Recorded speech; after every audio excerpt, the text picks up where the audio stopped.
Saudara kaum muslimin rahimakumullah, harta adalah amanat dan akan kita pertanggungjawabkan. Allah melebihkan rizki sebagian kita dari yang lain agar kita saling tolong menolong, bantu membantu. Nabi janjikan, siapa yang meringankan beban saudaranya muslim di dunia, Allah akan meringankan bebannya di akhirat nanti. Sebuah jaminan dari baginda Nabi. Si orang yang kita bantu barangkali tidak bisa membalas, Allah yang akan membalas lewat jalan lain yang tidak pernah kita sangka-sangka.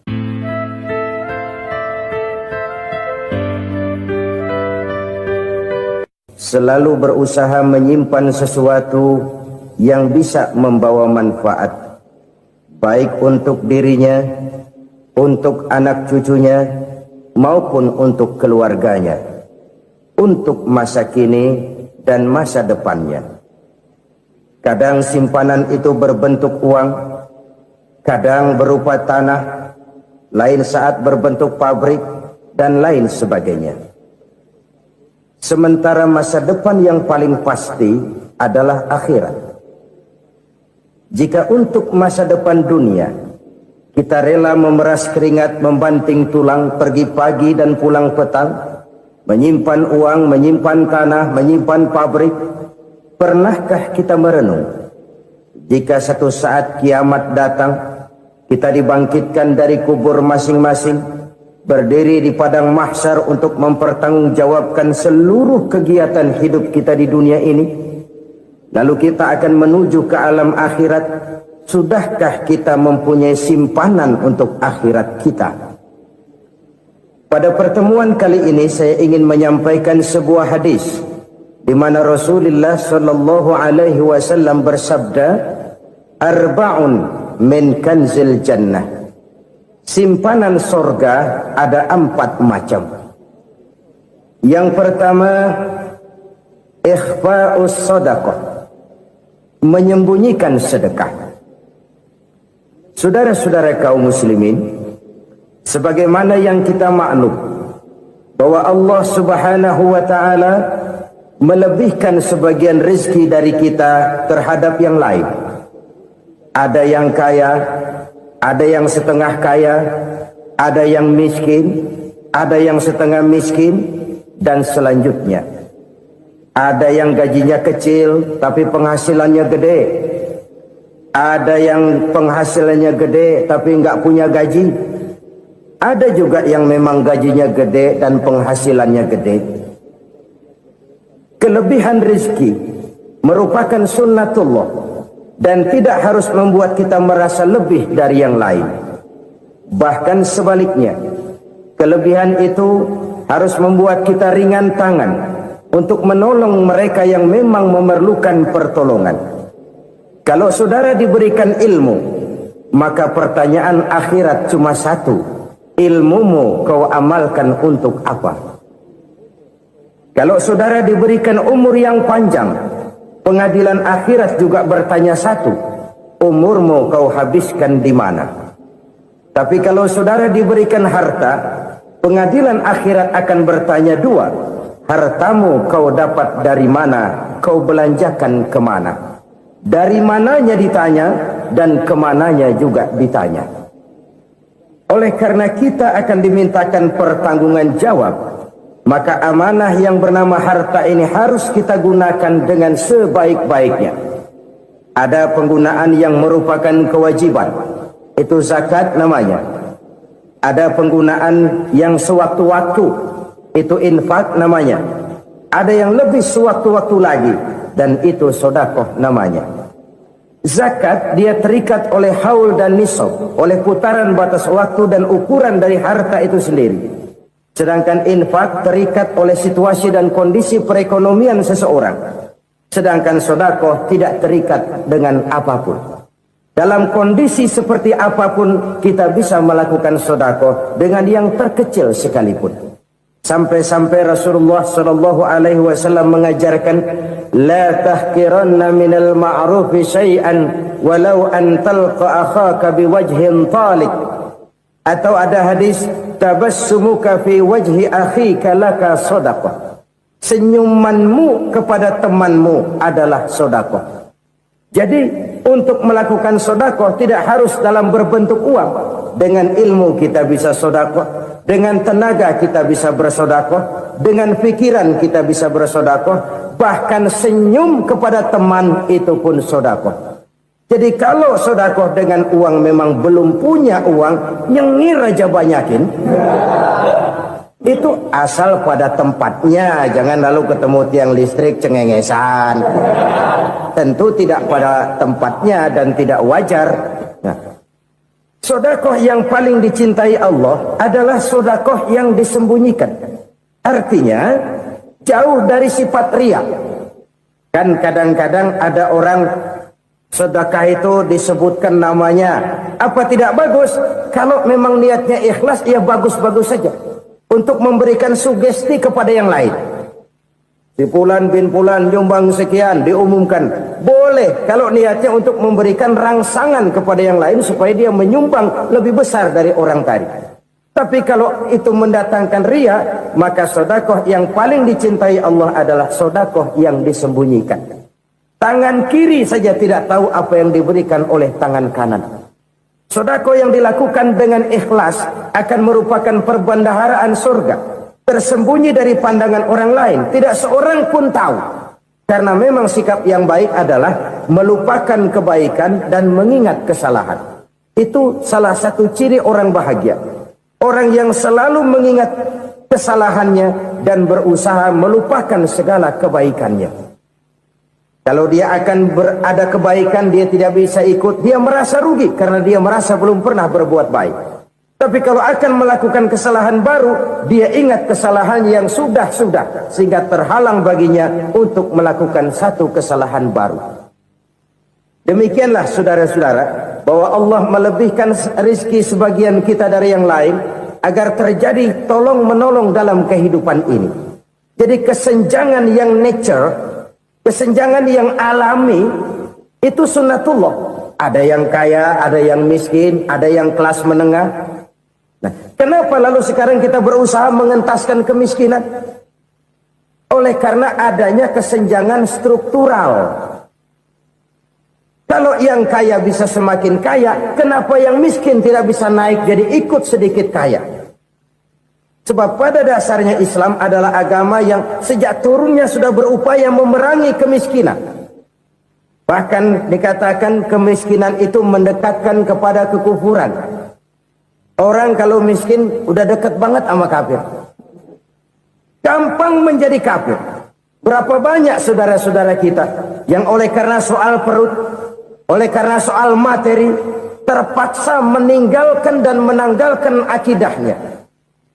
Menjual petunjuk yang diberikan Allah dengan kesenangan dunia yang cuma sebentar ini. Na'udzubillah, thumma na'udzubillah. Jadi makin kita sembunyikan satu sedekah, semakin banyak perbendaharaan kita di surga. Sedekah yang paling dicintai Allah adalah sedekah yang disembunyikan. Malahan ada seorang sufi, dia punya kebiasaan kalau pergi sholat Jumat, dia bawa uang. Itu uang dia taruh di bawah tikar masjid. Dia niat sedekah kepada siapa saja yang nemuin itu duit. Maksudnya apa? Supaya yang nemuin nggak tahu siapa yang punya duit. Demikian dia saking ingin menyembunyikan sedekahnya. Karena sifat riya itu bisa memakan amal kita sendiri. Riya itu termasuk menyebut-nyebut kebaikan kita. Orang yang suka nepuk dada, sedikit-sedikit ngitungnya kalau nggak gua. Tuh kalau nggak gua tuh. Tuh yang belah situ, kalau nggak gua, kalau nggak gua. Iya, kalau nggak lu kenapa emang? Orang yang suka menepuk jasad. Tuh biasanya memang begitu, saudara-saudara. Kalau perang lagi berkecamuk, orang nggak sempat ngaku jadi pahlawan. Tapi begitu perang selesai, yang kagak kenal bedil ngaku pahlawan, mas. Itu sesuatu yang biasa. Oleh karenanya, orang-orang yang ikhlas dalam bersedekah, disembunyikannya sedekah itu, Allah cinta betul. Malahan ada hadis memberikan jaminan, inna sedaqatal mar'il muslimi tazidu fil umri wa tadfa'u mitatas su'i. Sesungguhnya sedekahnya seorang mukmin tazidu fil umri, bisa menambah umur panjang, wa tadfa'u mitata su'i, dan menyelamatkan manusia dari mati secara su'ul khatimah. Jadi siapa yang kepengen panjang umur, banyaklah sedekah. Yang bosan hidup, pelit terus. Sedekah menambah panjang umur dan menyelamatkan manusia dari mati secara su'ul khatimah. Pak, katanya umur itu nggak bisa ditambah, nggak bisa dikurangin. Kapan? Kalau ajal sudah datang. Fa idza jaa ajaluhum la yastakhiruna sa'atan wa la yastaqdimun. Kalau ajal datang tidak bisa dimajukan, tidak bisa dimundurkan. Itu kalau ajal sudah datang.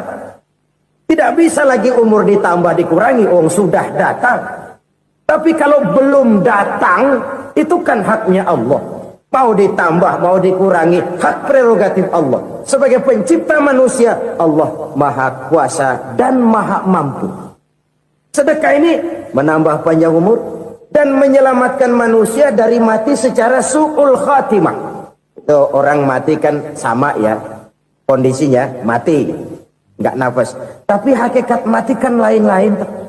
Ada yang mati itu husnul khatimah, baik akhirnya. Misalnya lagi ngaji mati, lagi sholat mati, lagi sedekah mati. Ini yang dinamakan dengan husnul khatimah, baik di akhirnya. Sebaliknya ada yang su'ul khatimah, jelek di akhirnya. Ini yang jadi catatan akhir. Lagi nyekek botol, mampus. Lagi banting kartu, modar. Su'ul khatimah, jelek pada akhirnya. Sedekah menyelamatkan manusia dari mati secara su'ul khatimah. Dan kita semua kepengen mendapat husnul khatimah, jauh dari su'ul khatimah. Oleh sebab itu yang bisa menyelamatkan kita dari penyakit itu antara lain adalah sedekah yang disembunyikan. Yang dikerjakan dengan ikhlas karena Allah. Tidak karena kepengen dipuji orang. Tidak karena ingin dikatakan orang pemurah. Sebab orang dermawan itu orang yang memberi tanpa harus diminta. Kalau masih harus diminta, ya belum dermawan namanya. Masih harus diminta. Kalau nggak diminta, ya tulus. Lolos, polos. Saudara-saudara kaum muslimin rahimakumullah. Harta adalah amanat dan akan kita pertanggungjawabkan. Allah melebihkan rizki sebagian kita dari yang lain agar kita saling tolong menolong, bantu membantu. Nabi janjikan siapa yang meringankan beban saudaranya muslim di dunia, Allah akan meringankan bebannya di akhirat nanti. Sebuah jaminan dari baginda Nabi. Si orang yang kita bantu barangkali tidak bisa membalas, Allah yang akan membalas lewat jalan lain yang tidak pernah kita sangka-sangka. Ada orang tanya, Pak, ini ada orang nyumbang masjid sambil marah-marah, bagaimana? Saya bilang sumbangannya aja ambil, marahnya jangan. Marahnya jangan diambil, itu urusan dia. Saudara-saudara kaum muslimin rahimakumullah. Umat Islam ini kan umat yang punya potensi besar. Kadang kita merenung, kenapa kadang-kadang pembangunan masjid kok lambat sekali? Kalau hotel hari ini peletakan pertama, bulan depan peresmian. Supermarket hari ini peletakan batu pertama, minggu depan peresmian. Tapi kalau sudah yang namanya masjid, kadang-kadang peletakan batu pertama sekaligus jadi batu terakhir. 3 tahun, 4 tahun, campur nebar jalak di jalanan, duit dijaring kayak ikan sepat. Apa tidak ada orang Islam yang kaya? Banyak. Apa tidak ada pengusaha muslim yang jadi konglomerat? Ada. Lalu yang belum banyak itu yang komit terhadap nilai-nilai agamanya. Akhirnya kita jatuh jadi umat yang lemah. Belum ada pengusaha konglomerat muslim buka pabrik supermi cap beduk misalnya umpamanya atau pabrik kecap cap sorban supaya identitas keislamannya sedikit kelihatan. Kita jatuh jadi umat yang lemah karena potensi tidak terinventarisir dengan baik. Kita ini ibarat kompor yang cuma matengin nasi orang lain. Potensi kita dimanfaatkan oleh orang lain. Ukhuwah Islamiyah kita baru terbatas kepada silaturahmi. Ukhuwah di bidang ekonomi kita lemah, ukhuwah di bidang kebudayaan kita lemah, apalagi ukhuwah di bidang politik kita lebih rapuh lagi. Padahal ukhuwah itu adalah totalitas kehidupan manusia, menyangkut ipolek sosbud, memerlukan nilai-nilai ukhuwah. Jadi oleh karena itu mari kita menyadari di dalam harta kita, walaupun kita yang cari, pergi pagi, pulang sore, peras keringat, banting tulang, di sana ada harta anak yatim. Di sana ada hak masjid. Di sana ada hak pesantren. Di sana ada hak jihad. Berbahagialah seseorang apabila dia oleh Allah dijadikan keran. Keran itu menyimpan air, tapi tidak untuk dirinya, tapi disalurkannya kepada mereka yang memang memerlukannya. Saudara-saudara kaum muslimin rahimakumullah, ini yang pertama. Jadi perbendaharaan surga adalah menyembunyikan sedekah. Orang lain nggak tahu, kita pun nggak pernah ngitung-ngitung. Kita anggap lewat begitu saja, padahal itu deposit akhirat. Satu. Yang kedua, perbendaharaan surga itu apa? Wa kitmanul musibah, menyembunyikan kesulitan. Kadang orang takut menghadapi kesulitan. Tapi makin kita merenung, hidup ini kan sebenarnya urusan. Takut sama urusan ya jangan hidup. Tandanya orang hidup itu kalau punya urusan. Urusan melupakan problem. Problem sering menimbulkan kesulitan. Kesulitan bukan untuk ditakuti, tapi untuk diatasi dan dicarikan jalan keluarnya. Siapa sih orangnya yang nggak pernah sulit-sulit? Makin tinggi status sosialnya, makin gede urusannya. Makin tinggi kualitas imannya, makin berat tingkat kesulitannya. Cuma memang yang namanya enak itu seperti pelangi. Biang lala itu nggak pernah di atas kepala kita, di atas kepala orang melulu. Lo sih enak lo, kata kita. Dia juga bilang, yang enak kan lo. Pelangi itu nggak pernah di atas kepala kita. Kata tukang beca, aduh enak ya naik Mercy. Kata tukang beca, apa yang di dalam mobil Mercy? Aduh enak bener tukang beca, di jok ngeringkuk ngorok pulas bener. Saya kamar pakai AC sejuk, tempat tidur sutra empuk, alga spring bed, kulak kulik nggak bisa pulas kalau belum minum Valium, belum tidur. Enak bener tukang beca, di jok ngorok nggak tahu wetan kulon. Si tukang beca bilang yang di Mercy enak, yang di Mercy bilang tukang beca enak. Inilah enak, nggak pernah di atas kepala kita, di atas kepala orang lain melulu enak itu. Nah saudara-saudara, yang merupakan perbendaharaan surga itu orang yang bisa menyembunyikan kesulitan, baik pribadi ataupun rumah tangga. Nih terutama rumah tangga yang jadi soalnya. Kadang-kadang kita ini kalau senang, sebaliknya kalau senang kita diam, kalem aja, cuek. Banyak banget duit kita bawaan, diam aja udah. Malah ketemu orang takut. Tapi begitu susah, sekampung tahu. Padahal Nabi mengajarkan perbendaharaan surga itu menyembunyikan musibah, menyembunyikan kesulitan. Kalau enak, cerita sama orang-orang. Kalau nggak enak, rasain sendiri, tekan sendiri, atasin sendiri. Kita kan sebaliknya. Tenang kita diam, asal lagi susah, paling tidak kita nyari teman buat cerita kesusahan. Siapa orangnya yang nggak pernah susah? Cuma soalnya bagaimana kita mengatasi kesusahan itu sendiri.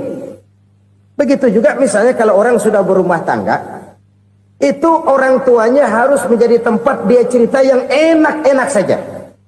Yang nggak enak rasain berdua, selesaikan berdua, atasin berdua. Jangan dibalik. Asal senang diam, giliran susah saja. Maknya laporan. Terbalik. Bisa menjaga security informasi. Makan sama bayam, keluar diem, malah seluitan. Enak amat lo makan daging ayam. Security informasi. Saudara-saudara kaum muslimin rahimakumullah, ujian yang terberat itu yang pernah diberikan kepada para nabi, para rasul, para aulia, para ulama, makin tinggi keimanan, makin berat bentuk kesulitan. Ayo saya kemukakan satu contoh saja. Ada seorang nabi yang kaya, nabi kaya, namanya Nabi Ayub. Iblis kalau orang begini kan keki, ibadahnya rajin, kaya. Nih yang kayak begini susah digodain. Kalau ibadahnya rajin, miskin, kali bisa disogok. Sini imannya mantap, ibadahnya rajin, kaya, nabi lagi. Oh, tapi namanya iblis nggak kurang akal. Laporan, Tuhan, kenapa Les? Ya ini bahasa saya, bahasa Qurannya sih nggak gitu. Itu hambamu yang namanya Ayub, dia rajin ibadah cuma karena dikasih kaya aja. Coba kasih miskin dia, berhenti dia sembahyang. Ah, kamu bisa aja. Saya tahu Ayub itu hambaku yang ikhlas. Saya buktiin Tuhan, silahkan. Dibuktiin lah, iblis turun ke alamin. Yang mula-mula dia lakukan, dia rusak sawah ladang Nabi Ayub. Dia binasakan binatang ternak Nabi Ayub. Sehingga dalam waktu singkat, jatuhlah Nabi Ayub dari orang paling kaya, jadi orang paling miskin. Beliau masih ibadah di mihrab dalam masjid. Datang iblis. Saudara Ayub, ya. Lagi ngapain? Ibadah. Nyembah Allah, nyembah Allah. Oh, percuma. Kenapa? Tuhan yang ente sembah nih, dia udah bikin miskin ente. Sawah ladang ente hancur lebur, binatang ternak binasa. Sekarang ente jadi orang paling miskin. Ngapain nyembah Tuhan kayak begitu? Tekor. Udah berhenti dah ibadah, berhenti ibadah. Ini iblis sama Tuhan laporannya lain, yang dikerjakan kepada Nabi Ayub juga lain. Benar begitu iblis, kata Nabi Ayub. Iya, sawah ladang saya habis, buras. Binatang ternak saya binasa, binasa. Saya miskin, bangpak. Apa jawab Nabi Ayub? Bukan innalillahi, ini hebat. Alhamdulillahillazi a'tani wa akhza minni. Segala puji bagi Allah yang telah memberikan harta kepada saya dan sekarang mengambilnya lagi. Alhamdulillah. Allah yang ngasih, Allah yang ambil. Itu mah urusan Allah. Iblis cuman ibadah jalan terus, sujud lagi Nabi Ayub. Iblis seleher gondok banget. Dasar Nabi nggak mempan dia apa-apain. Miskin malah alhamdulillah. Allah yang ngasih, Allah yang ambil. Jadi kalau kita tidak komit, kita tidak terikat kepada kaya, miskin, senang, susah, apa yang bisa bikin kita susah? Jadikan kekayaan, kemiskinan, jadikan senang, susah sebagai anak buah yang bisa kita atur. Jangan kekayaan ngatur kita, jangan kemiskinan ngatur kita. Kita yang harus mengatur mereka. Senang, susah, kaya, miskin, bahagia, sengsara, jadikan itu anak buah yang bisa kita atur. Kalau sekarang kita kaya, lain saat boleh jadi kita miskin, semiskin-miskinnya. Allah yang ngasih, Allah yang ambil. Tenaga mana yang bisa menghalangi? Ibadah jalan terus. Iblis makin gondok. Dasar Nabi loh. Akhirnya apa? Nabi Ayub dikerjain, diberikan penyakit. Demikian fatal penyakitnya. Bayangin, udah miskin sakit. Masya Allah. Miskin sakit. Sakitnya nggak lama, kira-kira 16 tahun. Istrinya 3, 2 mental minta ceraiin. Ngerawatin laki bengek begini. Senang belum tentu, susah udah pasti nih. Cerai aja, cerai lah. Cerai. Tinggal satu Siti Rahmah yang setia menemani beliau. Sesetia-setianya hati perempuan. Satu saat Siti Rahmah bilang, "Bang, iya, abang kan Nabi bang. Lalu namanya Nabi kan doanya jarang meleset bang. Maksud kamu minta kenapa sih sama Tuhan biar abang sembuh baik dah bang?" Siti Rahmah, iya. Saya sakit berapa tahun sih dah? 16 tahun bang. Sebelum ini saya sehat berapa tahun? Ya kira-kira 60 tahun bang. Nah coba ente banding-bandingin Rahmah. Saya dikasih sehat 60 tahun. dikasih sakit 16 tahun, sudah nggak sabar mau doa kepada Allah minta sembuh. Saya malu kepada Allah. Diuji dengan yang luar biasa seperti ini, tidak mengganggu stabilitas kehambaannya. Dia tetap menghamba kepada Allah Subhanahu wa ta'ala. Saudara-saudara kaum muslimin rahimakumullah, kunci menghadapi kesulitan itu apa? Allah jelaskan dalam satu ayat, wa basyiris sabirin alladzina iza asabathum musibah qalu inna lillahi wa inna ilaihi raji'un. Gembirakan orang-orang yang sabar. Siapa mereka itu? Yang apabila mendapat musibah mereka kembali kepada keyakinan dasar, segalanya dari Allah dan segalanya akan kembali kepada Allah. Ini konsepsi dasar dari sikap muslim dalam menghadapi berbagai kesulitan. Segalanya dari Allah, segalanya akan kembali kepada Allah. Kalau ini sudah kondisi dasarnya, maka kita akan lapang menghadapi kenyataan bagaimanapun pahitnya. Apakah itu namanya miskin, apakah itu namanya sakit, bahkan maut sekalipun. Segalanya dari Allah, segalanya akan kembali kepada Allah. Ini sikap hidup, bukan sekedar ucapan. Kita kadang-kadang menjadikannya sebagai ucapan. Mulutnya sih nggak berhenti, innalillahi wa inna ilaihi raji'un, tapi nangisnya terus gerung-gerungan. Bukan itu, ini kesadaran moral. Kalau segalanya dari Allah, segalanya kembali kepada Allah, kan sebenarnya cuma nunggu giliran. Hari ini saya nyembayangin dia, entah hari apa saya disembayangin orang. Hari ini saya antar dia ke kubur, entah hari apa orang nganterin saya ke kubur. Hari ini saya tahlilkan dia, entah nanti kapan orang tahlilkan saya. Segalanya dari Allah, segalanya akan kembali juga kepada Allah. Oleh sebab itu saudara-saudara, kesulitan bukan untuk ditakuti. Kesulitan justru untuk diatasi, dicarikan jalan keluarnya. Dan tidak ada orang yang tidak pernah mendapat kesulitan. Tidak ada.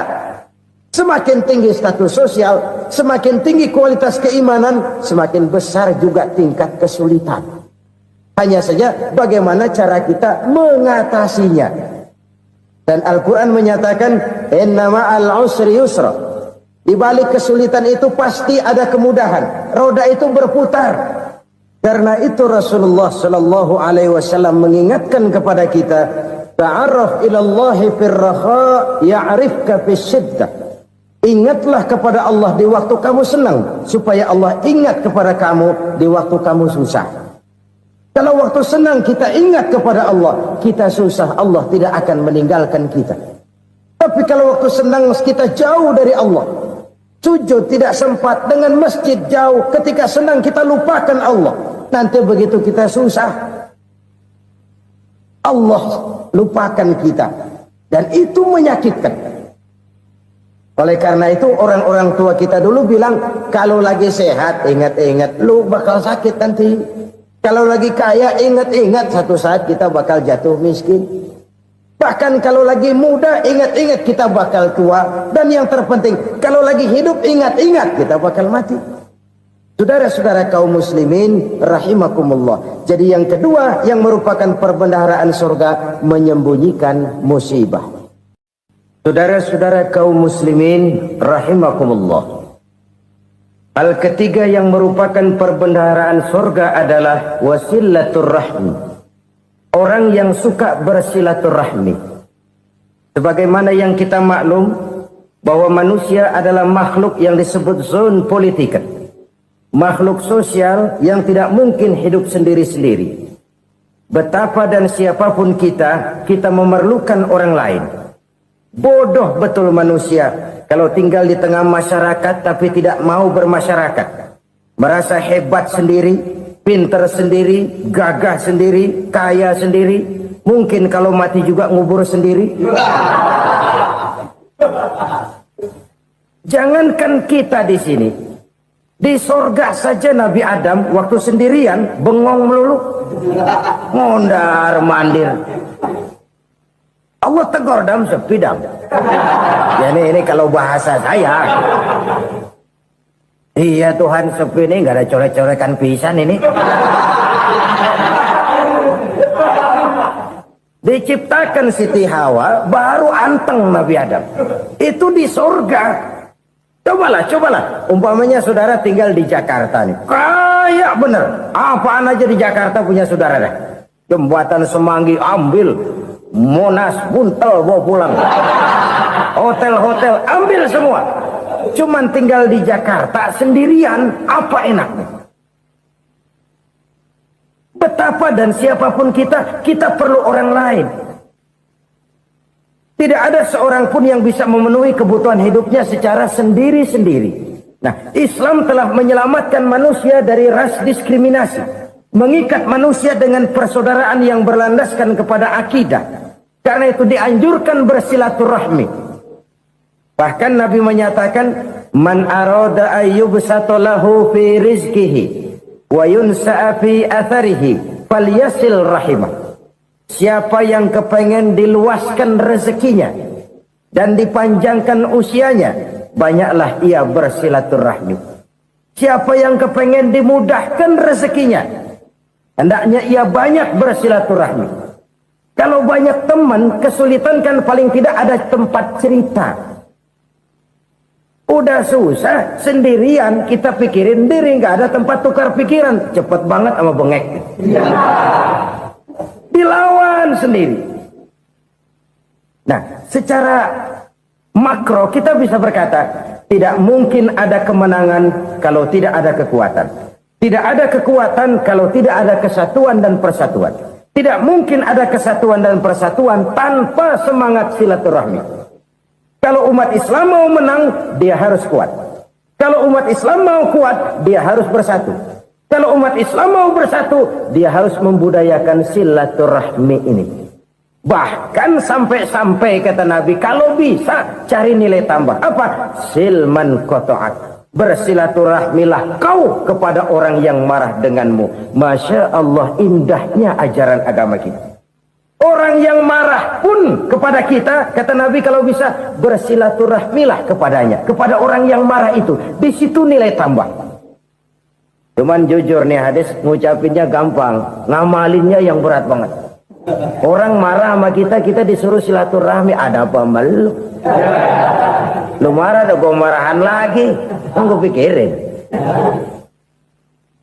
Saudara-saudara kaum muslimin rahimakumullah. Tapi ini yang diajarkan, bahkan ini yang dicontohkan oleh baginda Rasul. Bagaimana begitu mudah, misalnya satu saat Abu Jahal ini ngatur strategi bagaimana bikin Muhammad celaka. Dia gali lubang di depan tempat tidurnya. Dia tutupin daun korma. Terus dia panggil seseorang, ke sini.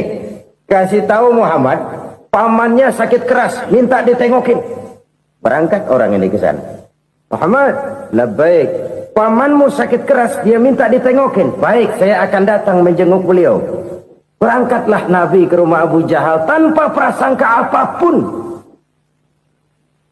Abu Jahal udah pasang setil, selimut 3 rangkap setengah dia pakai, persis kayak orang meriang.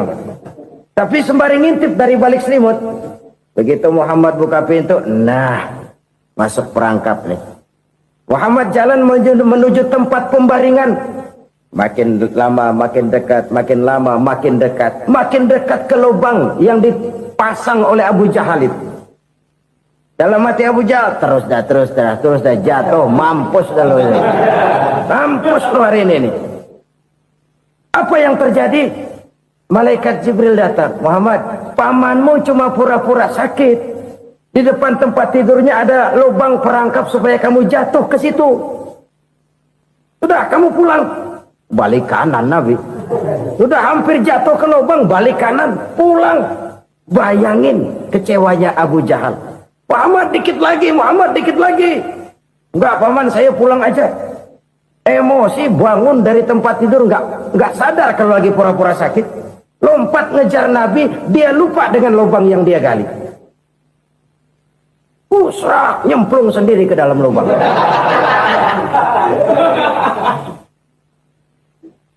Nabi terus berlalu. Ini terjadi keanehan. Jatuh ke lubang yang dia gali itu sebenarnya nggak terlalu dalam ya. Antara 3-4 meteran lah. Tolong saya jatuh ke lubang ini. Datanglah pelayan-pelayannya itu. Angkat saya dari sini. Oh, yang ngulurin tambang. 1 gulung, belum juga nyampe itu tambah. Kurang beli lagi ke warung. Sambung, ulur lagi, enggak juga bisa sampai. Wah ini kerjaan Muhammad ini. Tolong siapa salah seorang kamu ke rumah Muhammad, kasih tahu encangnya kecebur. Minta ditolongin. Sampaikan kepada Rasul. Kenapa? Pamanmu jatuh ke lubang, Muhammad minta tolong diangkatin. Tambang udah nyambung-nyambung nggak nyampe juga. Ya nanti saya datang saya tolong. Coba. Nyata-nyata orang berniat jahat mau mencelakakan dia. Datang dia menolong. Ini yang disebut air tuba dibalas air susu ya ini. Bukan sebaliknya. Air tuba dibalas air susu. Paman, kecebur ya? Iya Muhammad, tolong ini. Pegang tangan saya. Nabi ulurkan tangannya, nyampe, dipegang oleh Abu Jahal, diangkat ke atas, sampai atas. Apa kata Abu Jahal? Sihirmu memang hebat Muhammad. Udah ditolongin dikata sihir. Yang enak kita kemplang kan itu orang begitu. Urusan apa? Tapi inilah akhlak. Kalau bisa kamu bersilaturahmilah dengan orang yang marah kepadamu sekalipun. Orang marah kita tetap baik. So, kalau kita berbuat baik sama orang yang memang baik, rasanya sih biasa-biasa aja. Orang baik kita baik lagi, ya draw aja, belum ada nilai tambah di situ. Baru ada nilai tambah kalau kita bisa berbuat baik kepada orang yang nyakitin kita. Itu namanya kita setingkat di atas dia. Dia sakitin kita, kita berbuat baik sama dia. Dia pelit sama kita, kita baik sama dia. Dia marahin kita, kita deketin dia. Di situ kita punya nilai tambah. Jadi siapa yang ingin diluaskan rezekinya kata Nabi dan dipanjangkan umurnya, hendaklah ia banyak-banyak bersilaturahmi. Sederhana sebenarnya silaturahmi, tapi silaturahmi membangkitkan semangat kesatuan dan persatuan. Kesatuan dan persatuan melahirkan kekuatan. Dalam matematika 1 ditambah 1 pasti 2. Tapi di tengah masyarakat, 1 orang takut ditambah 1 orang takut, hasilnya jadi 2 orang setengah berani. Kenapa setengah berani? Karena udah berdua. Tadi pan takut sendirian. Kalau dia kumpul turu-turu takutlah jadi berani.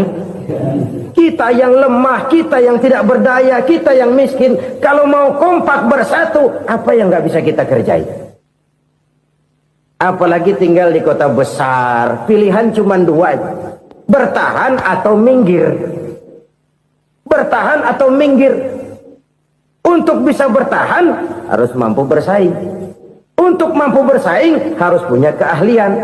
Keahlian harus ditunjang dengan pendidikan, ditambah oleh kekompakan sebagai umat. Udah miskin mencar mulu, orang injak kita. Orang nggak pandang urusan apa malu. Oleh karena itu, silaturahmi pada hakikatnya merupakan roh dari ukhuwah yang diajarkan oleh agama kita. Bagaimana Islam menyelamatkan masyarakat manusia dari ras diskriminasi, mengikat manusia, dan tidak ada persaudaraan yang lebih indah selain persaudaraan yang diikat dengan nilai-nilai akidah.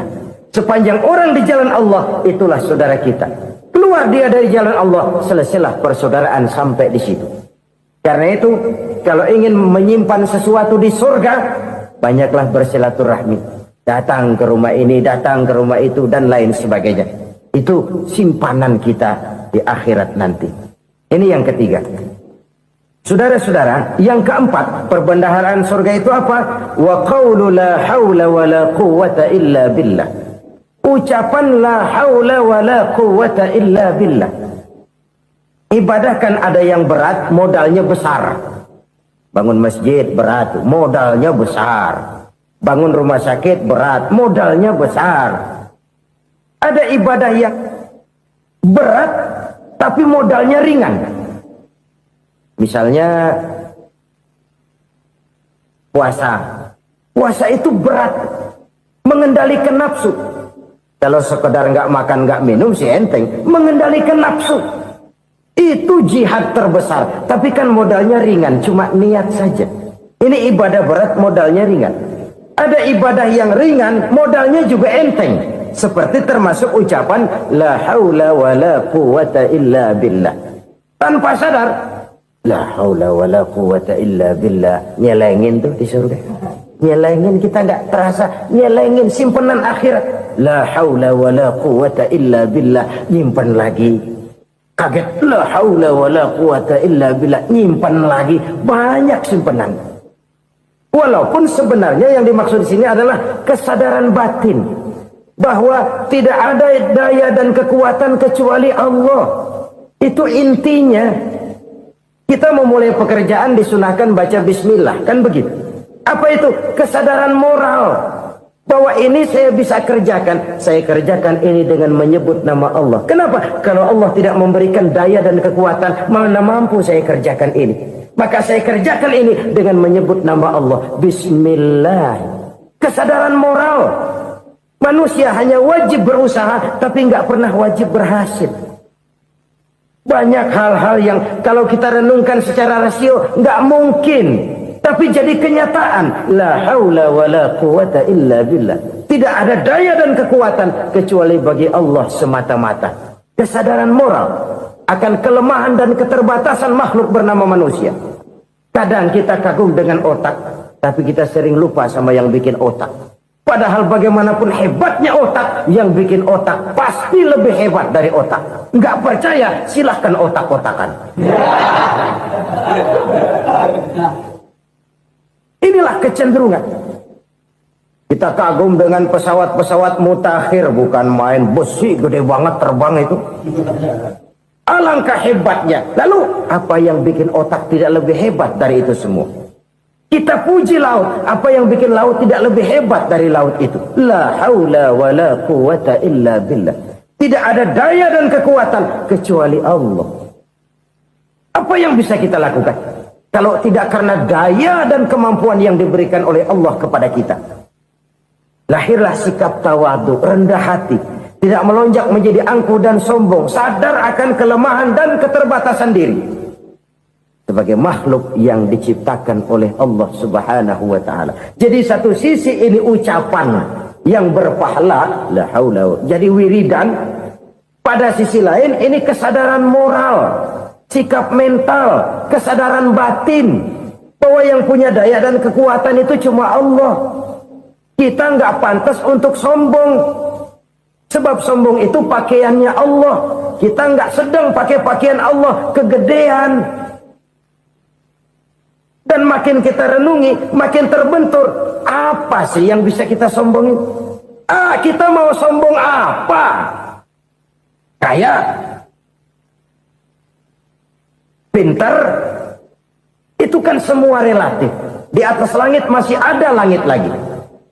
Jadi oleh karenanya, marilah kita menyadari. Manusia hanya wajib berusaha, tapi tidak pernah wajib berhasil. Yang berusaha saja tidak wajib berhasil, apalagi yang tidak berusaha. Islam bukan agama orang pemalas yang selesai sholat lalu endelohom, enggelenggem ayem-ayem. Tapi Islam bukan agama orang sombong yang setelah berusaha lalu tidak memerlukan Allah. Kita bisa saja bikin proyeksi, tahun sekian kita bakal panen besar menurut perhitungan otak. Tapi ada kejadian lain. Apa? Tikus ngambek. Habis itu dimakanin tikus, panen gagal. Proyeksi rasional gagal oleh tikus-tikus yang ngambek itu. Bisa saja terjadi. Tahun depan kita panen besar, urung. Kenapa? Musim panas panjang. Dan sekarang ini koran-koran bikin berita musim mengalami penyelewengan. Bukan cuma manusia yang nyeleweng sekarang. Musim pakai nyeleweng. Mestinya kan musim hujan udah selesai. Masih hujan-hujan juga. Musim. Nah sekarang kita boleh bikin proyeksi. Kita bakal panen besar. Tahu-tahu musim panas panjang. Sawah retak, air kering. Cari teknokrat yang paling botak. Suruh pendekin tuh musim panas. La haula wa la quwata illa billah. Inilah kesadaran moral. Saudara, saya teringat satu saat ada seorang konglomerat. Umurnya ya kira-kira 70-an. Satu saat dia ditanya oleh wartawan, "Pak, umur Bapak berapa sih?" "Ya paling 10 tahun. 10 tahun. 10 tahun. Anak bapak berapa orang? Satu saja. Satu. Harta bapak berapa? Ya paling-paling bangsa 7 juta kali. 7 juta? Iya. Pak, kenapa bapak bohongi saya? Bapak punya buku biografi. Koran-koran, majalah-majalah banyak memuat cerita riwayat hidup bapak. Saya tahu umur bapak 70. Kenapa bilang cuma 7 tahun? Saya tahu anak bapak 8. Kenapa cuma bilang 1? Saya tahu harta bapak miliaran, mungkin triliunan. Pabrik di mana-mana, bank di mana-mana. Kenapa bilang uang bapak cuma 7 juta? Nah, kata si konglomerat tadi, kamu benar nak, kamu benar. Umur saya kalau jumlahnya memang 70 nak. Cuman ingat-ingat saya, baru 7 tahun terakhir ini saya sujud. Baru 7 tahun terakhir ini saya berusaha dekat dengan Allah. Saya laksanakan perintahnya, saya jauhi larangannya. 7 tahun inilah rasanya yang ada nilainya di hadapan Allah. Yang 63 tahun matong, kelabu, kelem umur gue. Habis untuk maksiat, untuk munkarat. Maka ketika ditanya tadi, umur saya 7 tahun itu. Oh begitu Pak. Oh iya. Lalu anak Pak. Anak bapak kan 8. Kenapa bilang cuma 1? Nah, kalau jumlah hitungannya memang anak saya 8. Tapi dari 8 orang ini rasanya cuma 1 nih yang bakal jadi buah hati, belahan jantung, pelanjut cerita, penerus sejarah, bakal jadi anak soleh yang akan mendoakan saya. Cuma 1 rasanya anak saya ini yang bakal jadi buah hati saya, besar-besaran saya, yang akan mendoakan di kubur saya, yang akan mendoakan di akhirat saya. Yang 7 orang mana? Masya Allah, yang atu tenggeng, yang atu nyekek botol mulu, yang itu nggak karu-karuan. Makanya saya bilang 1 anak saya yang akan bisa mendoakan saya. Oh begitu Pak. Iya. Nah harta Pak, harta bapak kan triliunan. Pabrik bapak di mana-mana. Uang bapak hampir di tiap bank-bank besar. Kenapa bilang cuma 7 juta? Betul kau nak. Harta saya kalau jumlahnya memang miliaran, triliunan mungkin. Tapi yang saya ingat baru 7 juta tuh yang saya belanjakan di jalan Allah. Saya nyumbang masjid, saya santuni yatim piatu, saya bantu pembangunan pesantren, saya bantu pembangunan rumah sakit Islam. Itu yang akan saya bawa pulang ke akhirat, yang 7 juta itu. Yang triliunan itu nanti akan diperebutkan oleh anak-anak saya sebagai waris saya. Jadi harta saya 7 juta itu yang bakal nemenin saya di akhirat, yang akan saya bawa pulang jadi teman saya. Saudara-saudara kaum muslimin, jangan-jangan orang tua itu adalah kita-kita ini. Jangan-jangan kita-kita ini adalah orang tua itu. Jangan-jangan itu potret dari diri kita masing-masing. Dari sekian umur yang diberikan Allah, berapa tahun yang ada nilainya di hadapan Allah. Dari sekian anak-anak yang merupakan amanah, berapa yang akan mendoakan kita sebagai orang tuanya menjadi anak soleh. Dari sekian banyak harta yang diberikan Allah, berapa yang akan kita bawa pulang menghadapnya nanti, yang kita belanjakan di jalan Allah. Ini sebuah potret kehidupan. Karena itu kita kembali kepada la haula wa la quwwata illa billah. Kita wajib berusaha, kita wajib berikhtiar. Selebihnya segala daya dan kekuatan hanya milik Allah saja semata-mata. Satu kesadaran batin dari setiap pribadi muslim. Setelah ia berusaha dan berikhtiar, ia menyerahkannya kepada Allah Subhanahu wa ta'ala. Jadi satu sisi ini merupakan wiridan ucapan yang mengandung pahala. Pada sisi lain ini merupakan sikap batin dari seorang muslim di dalam ia menghadapi realitas kehidupan ini. Saudara-saudara kaum muslimin rahimakumullah. Kalau ini kita jadikan satu basis kehidupan, maka ini akan menyelamatkan manusia dari kemungkinan tergelincir menjadi orang yang lupa diri dan lupa darat. Sebab itu Imamul Ghazali berpesan, jadidis safinah fa innal bahra amiq wa khuziz zad fa inna safara ba'id wa khaffifil hamla fa innal hamla sadid. Perbarui selalu kapalmu karena lautan sangat dalam. Bawa bekal yang banyak karena perjalanan ini sangat jauh. Ringankan beban karena kebanyakan beban akan menyakitkan. Alangkah indah kalimat ini, alangkah dalam makna yang terkandung di sana. Perbarui selalu kapalmu karena lautan sangat dalam. Apa artinya ini? Jaga mentalmu baik-baik. Pelihara imanmu baik-baik karena hidup penuh cobaan seperti lautan. Kita kalau berlayar di lautan kan kadang-kadang tenang, angin bertiup sepoi-sepoi basah. Jika malam datang bintang gemintang bertabur menghias cakrawala, rembulan memantulkan sinarnya dengan indah. Dalam keadaan begitu berlayar enak, tapi lain saat ombak menggunung, halilintar menyambar, angin topan bertiup. Berapa banyak sudah saudara-saudara kita yang tenggelam di lautan dunia tanpa sadar bahwa dia belum sampai kepada pantai yang akan dituju. Berapa banyak sudah saudara-saudara kita yang tenggelam di lautan dunia ini tanpa sempat bangkit lagi. Dia menyangka sudah sampai kepada tujuannya. Hati-hati kapal jangan sampai bocor karena lautan sangat dalam. Iman ini jaga baik-baik karena hidup penuh dengan ujian. Wa khuzizat fa inna safara ba'id. Bawa bekal yang banyak karena perjalanan sangat jauh. Saudara mau ke Bandung, bawa duit. Saudara mau ke Surabaya, banyakan lagi duitnya. Saudara mau ke Mekah, gepokan, iketan tuh duit nggak lembaran lagi. Makin jauh perjalanan, makin banyak bekal yang harus kita bawa. Kalau saudara dari Jakarta mau ke Surabaya, kagak bawa duit berangkat juga, itu sih bukan berani namanya, nekat. Sampai Surabaya belum tentu, sengsara di jalan udah pasti. Kenapa? Nggak bawa bekal berangkat. Sama juga kita nih, misalnya belum sempat sembahyang, mati. Waduh, berani banget orang. Belum punya bekal, mati. Sengsara di jalan. Atau bekal tidak cukup. Dari Jakarta saudara mau ke Surabaya, bawa duit 500 perak. Paling jauh Cikampek nyampenya itu. Paling jauh itu.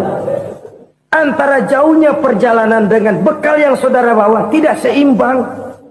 Hidup ini perjalanan panjang. A walking tour.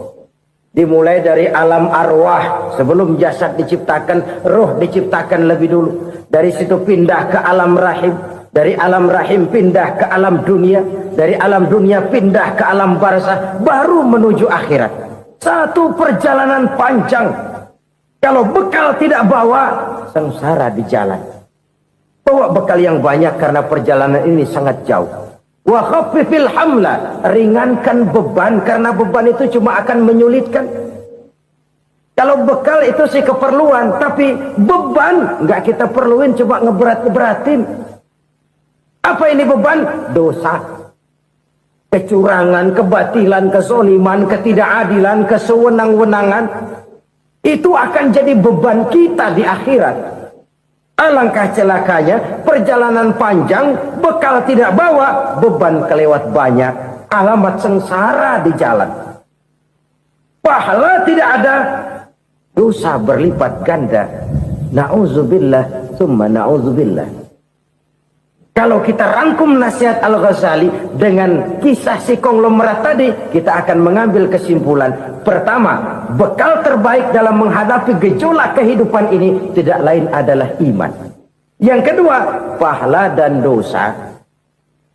Dua hal kontroversial. Pahala adalah bekal, dosa adalah beban. Tapi kita sekarang kan tidak begitu terangsang kepada yang abstrak.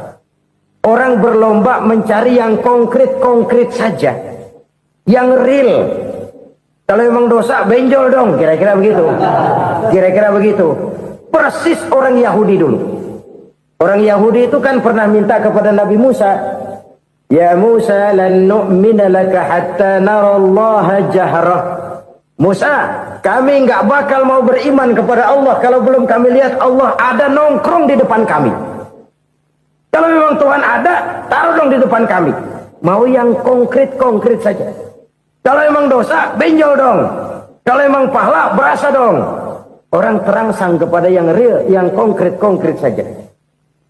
Karena itu, untuk mengejar dosa, orang mau bayar. Tapi untuk mengejar pahala walaupun tidak bayar, orang segan.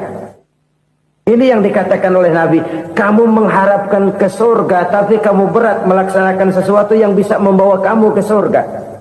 Kamu ingin jauh dari neraka tapi tiap saat kamu lakukan perbuatan-perbuatan yang justru menjerumuskan kamu ke neraka.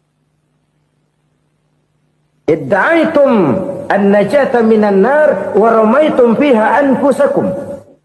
Kamu ingin selamat dari neraka tapi kamu lemparkan diri kamu ke neraka.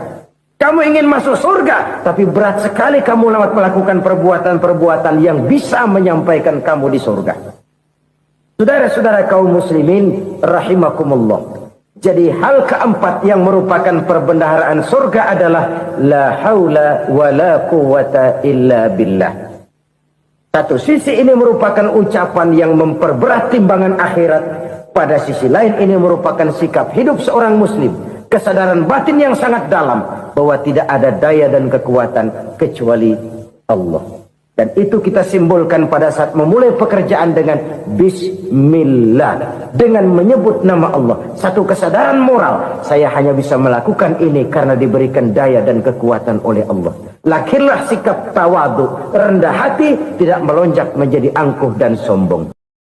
7 macam perkara yang merusak akidah dan keimanan, merusak amal perbuatan yang sudah kita kerjakan, merusak sendi-sendi kehidupan sosial, pendek kata, merusak segala hal di dalam kehidupan kita. Jauhilah olehmu 7 macam perkara yang merusak. Yang pertama, asyirku billah, menyekutukan Allah subhanahu wa ta'ala.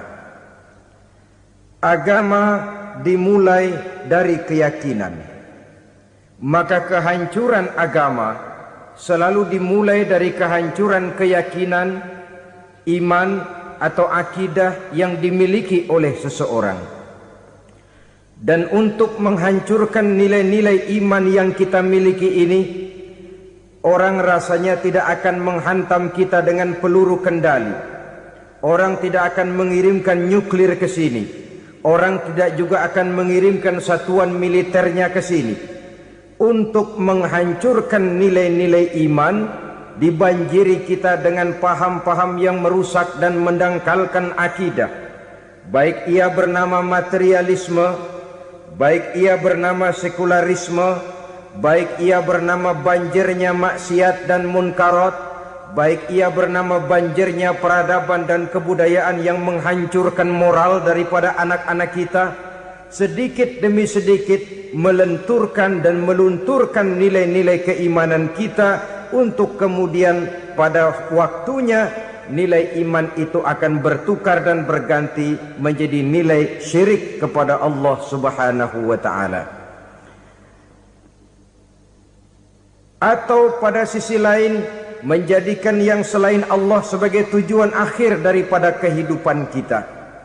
Sedangkan kita sama-sama maklum bahwa di dalam pandangan agama Islam, dosa yang tidak berampun, dosa yang terbesar, termasuk dalam kategori bapak moyangnya dosa, tidak lain adalah syirik, yakni menyekutukan Allah subhanahu wa ta'ala.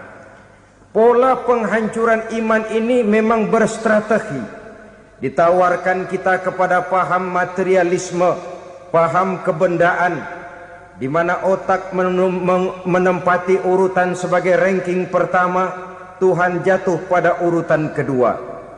Lalu menyusul kepada paham sekularisme, Allah dipisahkan dari seluruh kegiatan hidup ini, untuk pada gilirannya menjadikan yang selain Allah sebagai tujuan akhir daripada seluruh kegiatan hidup kita.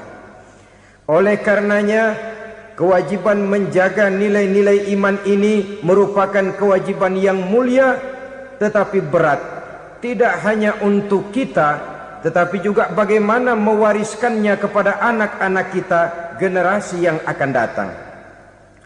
Orang-orang tua bijaksana yang diceritakan di dalam Al-Quran, kalau sudah berpikir tentang anak-anaknya, Pertanyaan yang paling mereka risaukan ialah, ma ta'buduna min ba'di? Anakku, kalau pada satu saat aku, ayahmu sudah tidak ada lagi di dunia ini, meninggalkan kamu semua, ma ta'buduna min ba'di? Apa yang akan kamu sembah, nak? Jikalau sekarang ayahmu masih mau ke masjid, masih mau melakukan rukuk dan sujud, masih beribadah menyembah Allah Subhanahu wa ta'ala, kalau orang tuamu sudah tidak ada, ma ta'buduna min ba'di? Masihkah engkau mau datang ke masjid? Masihkah engkau mau rukuk dan sujud? Masihkah engkau mau menyembah Allah Subhanahu wa ta'ala? Pertanyaan ini yang dipikirkan oleh Nabi Yakub kepada putra-putranya. Pertanyaan ini yang diteruskan oleh Nabi Ibrahim kepada anak-anaknya. Pertanyaan ini yang diwariskan oleh generasi ulama salafus saleh kepada para generasi berikutnya. Bagaimana kita generasi sekarang? Kita orang-orang tua sekarang bukan berfikir ma ta'buduna min ba'di, malah yang kita fikirkan ma ta'kuluna min ba'di. Kalau bapak tidak ada nanti kamu makan apa, nak? Perkara kamu nyembah apa, urusan nomor 18. Yang penting kamu nanti hidup bisa makan, nak. Maka kita sibuk mewariskan harta kepada anak-anak kita. Kita sibuk mewariskan kebun dan tanah kepada anak-anak kita. Kita sibuk mewariskan pabrik kepada anak-anak kita, sementara kita lupa mewariskan intan yang paling mahal, mewariskan mutiara yang paling berharga, yaitu nilai iman kepada Allah Subhanahu wa ta'ala. Alangkah baiknya apabila warisan harta, warisan tanah dan kebun, warisan rumah dan pabrik didasari lebih dahulu dengan mewariskan nilai iman kepada Allah Subhanahu wa ta'ala. Sebagai orang-orang tua, kita boleh bersedih kalau anak kita tidak mengerti komputer. Kita boleh bersedih kalau anak kita tidak mengerti matematika. Kita boleh bersedih kalau anak kita tidak mengerti bahasa Inggris. Tapi sewajarnya lebih bersedihlah kita orang tua jikalau mempunyai anak yang tidak kenal Allah sebagai Tuhannya, yang kemudian tidak mau rukuk dan sujud kepada Allah Tuhannya. Itulah kemalangan yang paling malang bila kita meninggalkan generasi yang tidak bertauhid kepada Allah Subhanahu wa ta'ala. Betapapun anak kita tidak ngerti komputer, saudara, paling-paling kerugiannya cuma kerugian dunia. Masuk dia ke alam barzakh, munkar nakir tidak akan sempat tanya kau belajar komputer apa tidak. Kumpul dia di padang mahsyar, malaikat juga tidak akan tanya matematikamu nilainya berapa. Yang ditanya, kau kenal Allah, kau rukuk dan sujud kepadanya, kau pernah datang ke masjid.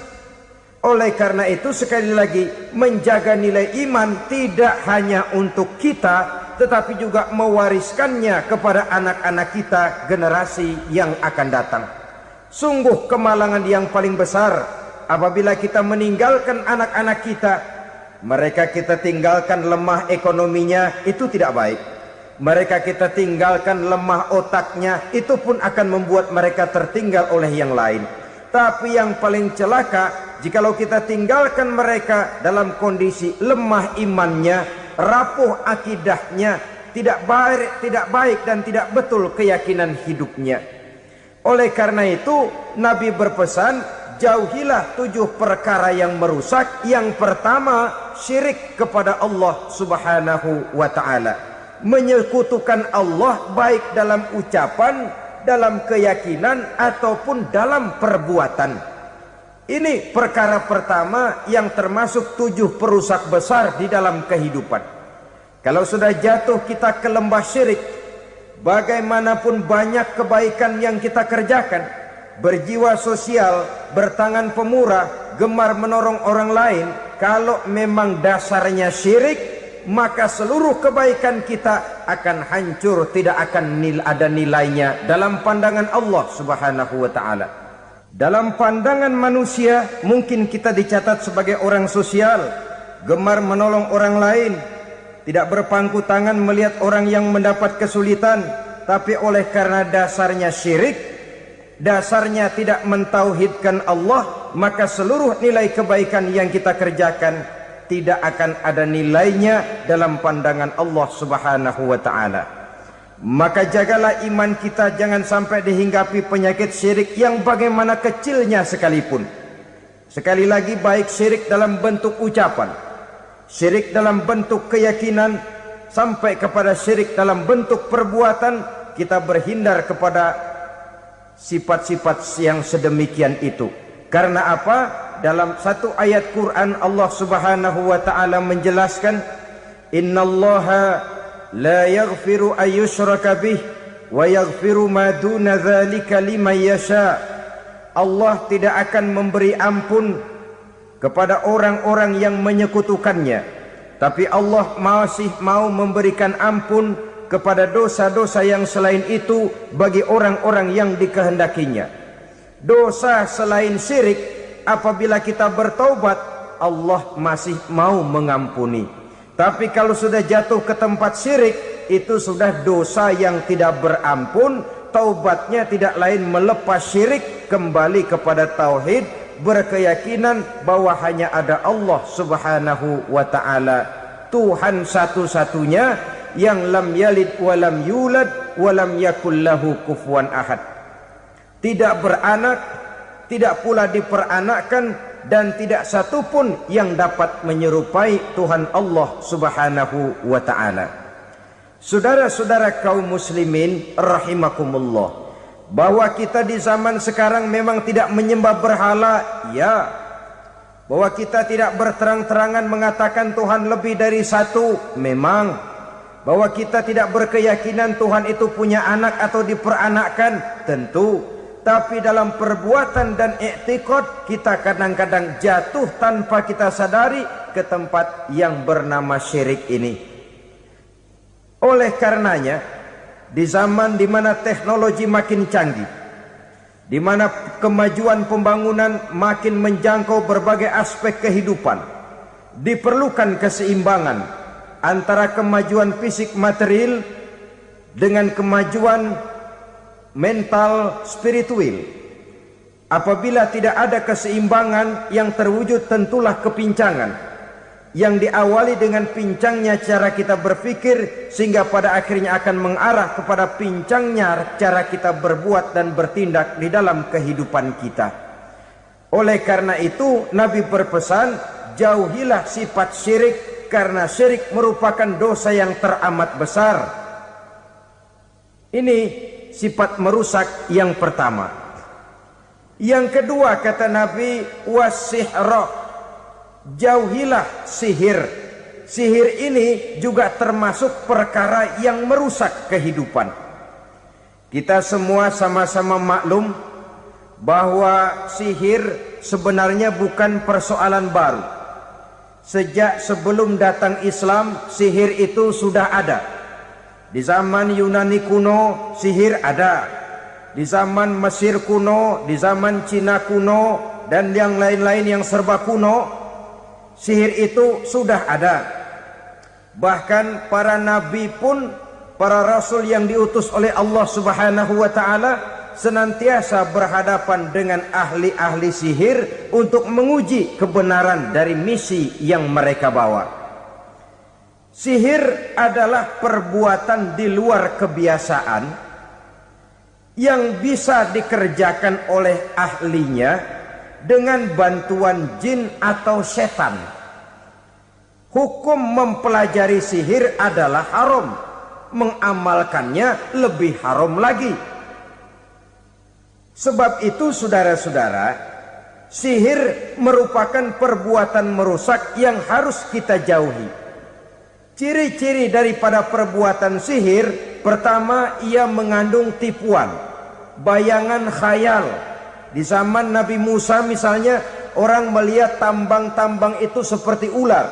Nabi Musa melayangkan tongkatnya menjadi ular-ular besar yang memakan ular-ular kecil ciptaan tukang-tukang sihir Fir'aun tadi. Lalu sihir bisa terjadi dengan bantuan jin kafir atau setan. Kemudian ciri yang ketiga, sifatnya halus dan tersembunyi. Taruh kata ada seorang ahli sihir yang mempergunakan ayat-ayat Quran sebagai jompa-jampe, sebagai baca-bacaan, itu cuma sekedar kedok. Tujuannya tidak lain menjadikan agama sebagai ketok untuk membenarkan cara yang dimurkai oleh Allah Subhanahu wa taala. Satu hadis yang diriwayatkan oleh Imam Bazar dan Tabrani, Nabi berpesan, "Laisa minna man tatayyara lahu au takahhana au tukuhhina lahu au sahira lahu." Tidak termasuk ke dalam golonganku, kata Nabi. Tidak termasuk umatku. Siapa mereka? Man tatayyara lahu, orang yang bertatoyur. Apa tatoyur itu? Dari kalimat toyaro, artinya terbang. Toir biasa diartikan dengan burung. Tatoyaro percaya kepada suara-suara burung. Man tatayyara lahu, mempercayai, meyakini dengan benar-benar kepada suara beburungan. Kan suka ada itu, nah bunyi burung tuh, maling liwat. Maling liwat. Burung bunyi, maling liwat. Itu termasuk tatayyara lahu, percaya kepada suara burung. Kan aneh kalau suara orang nggak dipercaya, suara burung malah dipercaya. Ada ustadz ceramah, kiai ngaji, nggak mau didengerin, burung dengerin bener. Nah, suaranya dari sebelah mana? Belah kulon. Nah, itu tandanya ano. Habis dihitung-hitung. Itu termasuk tatayyara lahu.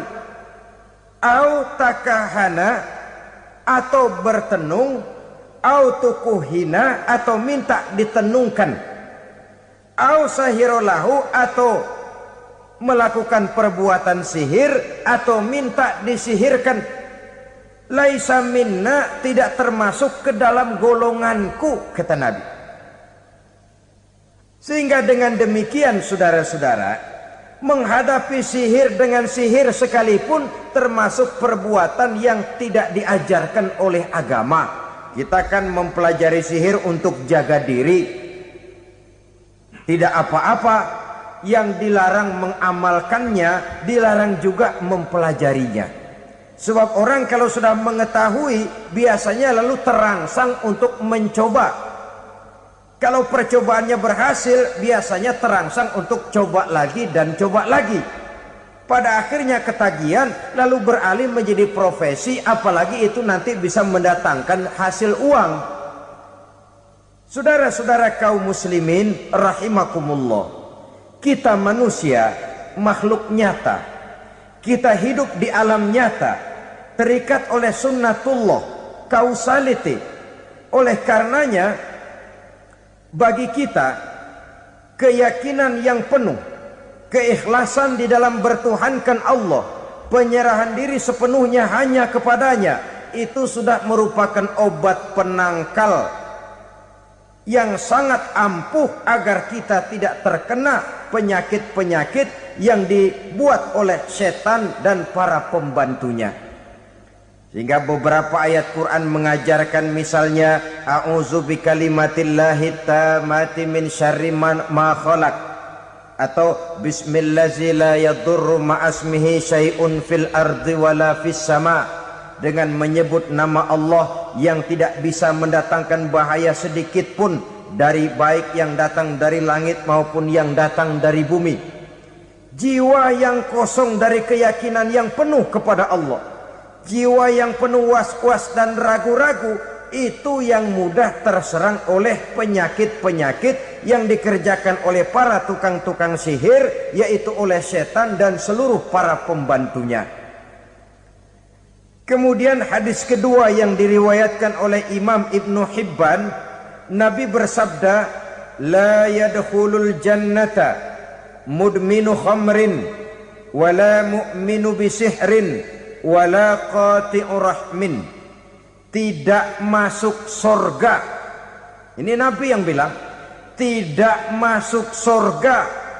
Siapa itu? Pertama, mudminu khamrin, orang yang berkekalan dalam mabuk. Selalu mudminun itu sudah menjadi perbuatan rutinnya, tidak kapok-kapoknya, teler seumur hidup. Mudminu khamrin, tidak masuk surga orang yang selalu bermabuk-mabukan. Yang kedua, wala mu'minu bisihrin, orang mukmin tapi main sihir. Ini juga oleh Nabi diperingatkan, tidak akan masuk surga orang mukmin tapi suka main sihir. Wala qati'u rahmin, dan tidak juga orang yang memutuskan silaturahmi. 3 macam manusia yang diperingatkan Nabi tidak akan masuk surga: orang yang selalu mabuk, orang mukmin yang main sihir, dan orang yang memutuskan silaturahmi. Saudara-saudara kaum muslimin rahimakumullah. Lalu orang berkata, kenapa dilarang kita bersihir? Padahal Rasul sendiri kan punya mukjizat. Nah, kita memang harus membedakan antara mukjizat dengan sihir.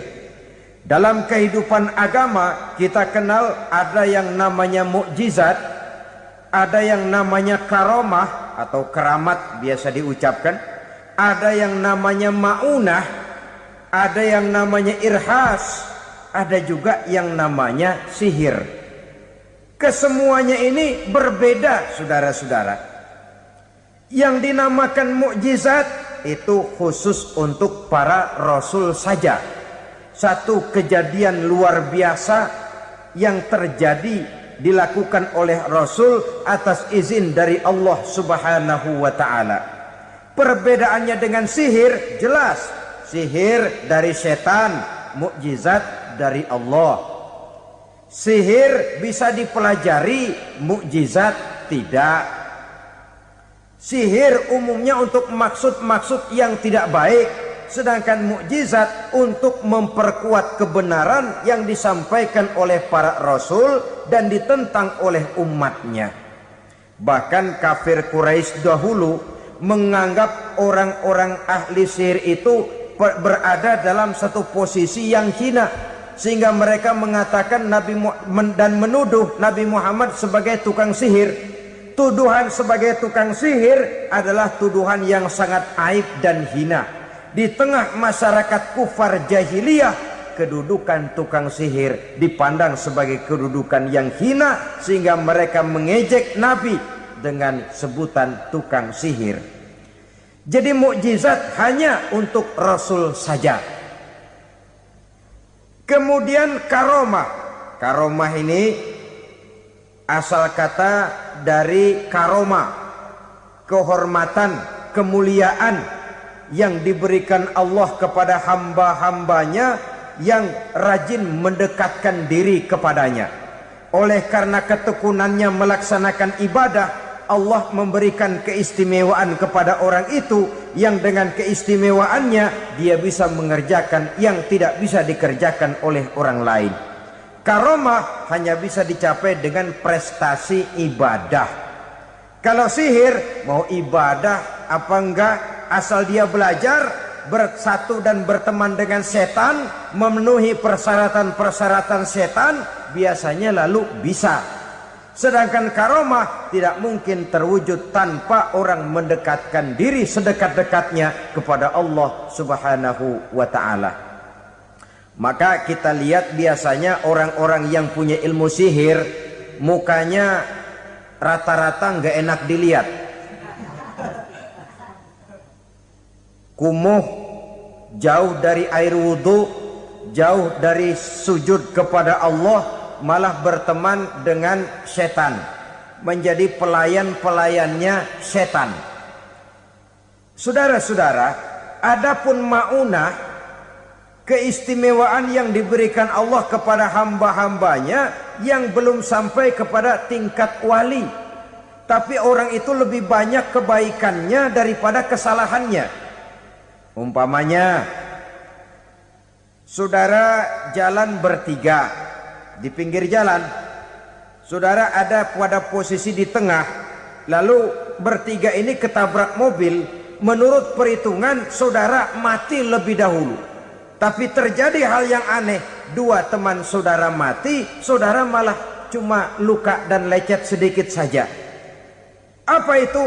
Kalau kita lebih banyak kebaikannya daripada kesalahannya, itu yang dinamakan ma'unah, pertolongan yang diberikan Allah kepada hamba-hambanya yang lebih banyak kebaikannya daripada kesalahannya. Sedangkan yang dinamakan irhas, kejadian luar biasa pada diri seseorang pada waktu dia masih kecil, yang menunjukkan tanda-tanda keistimewaannya. Itu umumnya pada para nabi pada usia kecilnya sudah ada irhas, tanda-tanda istimewa. Jelas baik mukjizat, karomah, maunah maupun irhas berbeda dengan sihir. Sihir ini jelas saja merupakan bantuan dan persekutuan antara manusia dengan setan. Padahal setan, kata Allah dalam Al-Quran, innahu lakum aduwwum mubin, sesungguhnya setan bagi kamu adalah musuh yang sangat jelas.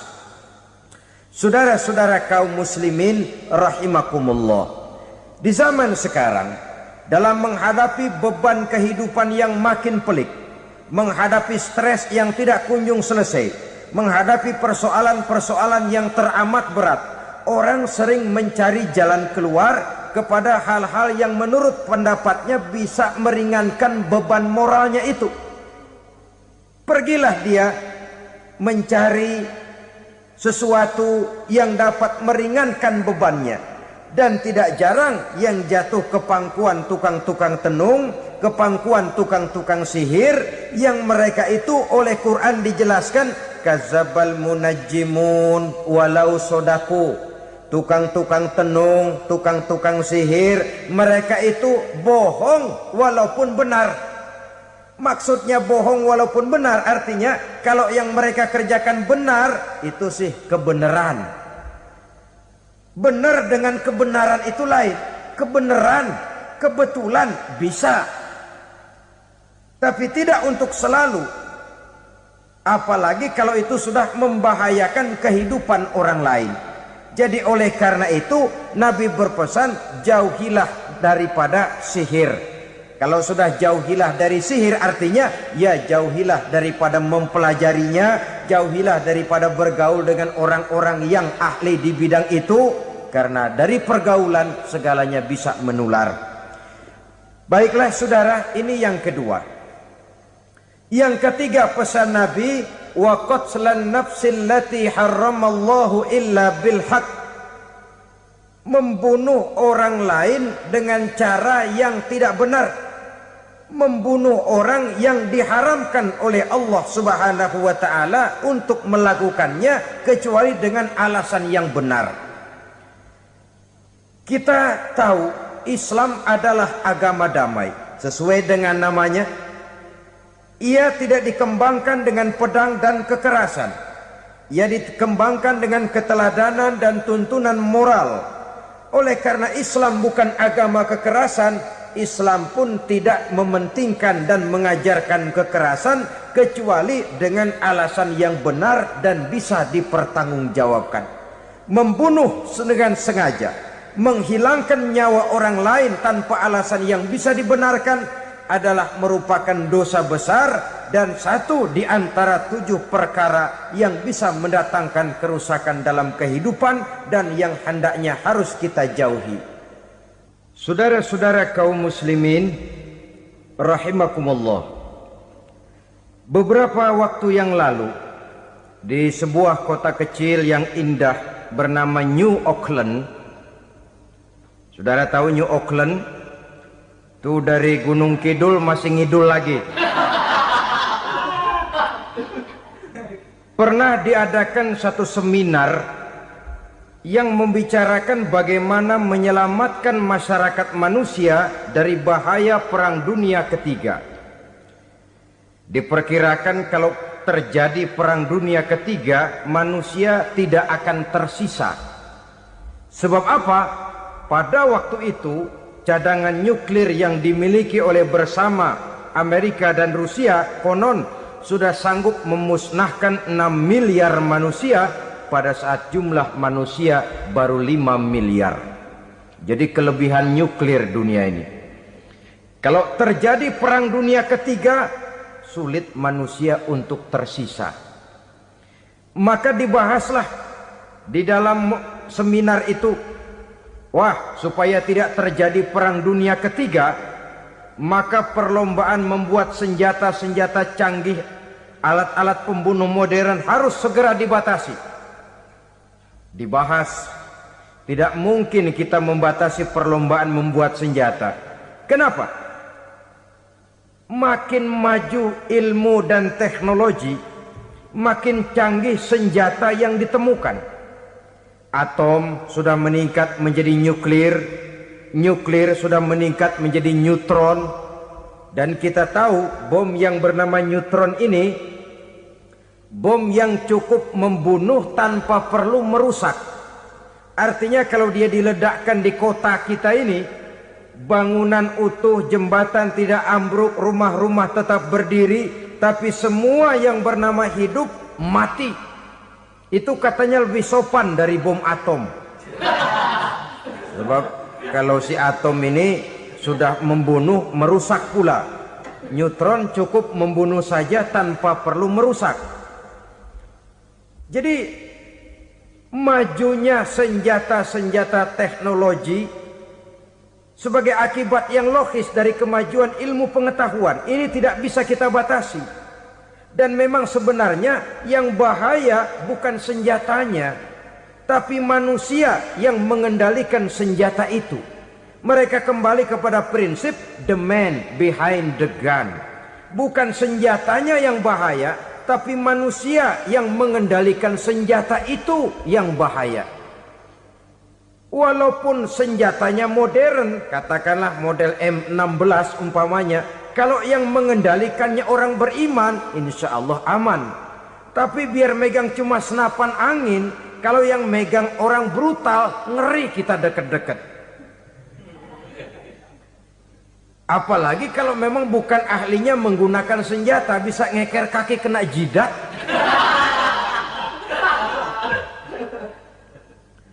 Mereka kembali kepada prinsip lama yang tetap baru. Bukan senjatanya yang harus dibatasi, manusia yang mengendalikan senjata itu yang perlu dibicarakan.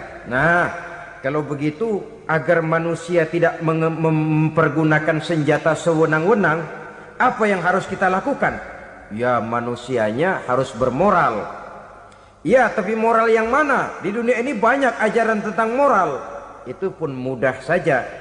Di sini kan kita undang saja ahli dari berbagai agama untuk membicarakan konsep perdamaian menurut agamanya masing-masing. Baik, setuju itu, setuju. Maka tampillah para ahli agama, mereka kembali kepada prinsip moral daripada konsep yang terkandung di dalam ajaran agama untuk menegakkan perdamaian.